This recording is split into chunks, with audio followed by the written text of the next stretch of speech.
Таксі 50/50. Якщо я візьму і буду тільки одну поїздку в день виконувати, так можна взяти? Ні, так, звісно, не можна. Який смисл тоді роботи? Так як ми компенсуємо паливо, людина, коли бере автомобіль, вона тільки під роботу. Тобто по своїм справам, десь кататися на автомобілі, який працює на відсотки, неможливо. Тобто ви приходите на роботу і працюєте, возите замовлення.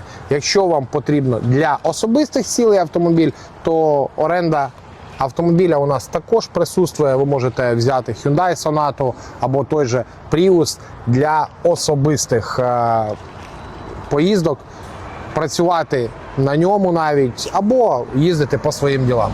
Але це буде оренда. Якщо вам потрібно просто заробити день, два, три в тиждень або цілий тиждень, у нас для вас є найкращі умови: 50% від каси на комфортних автомобілях, компенсуємо паливо, ліцензовані тачки, в шапці профіля номер телефону.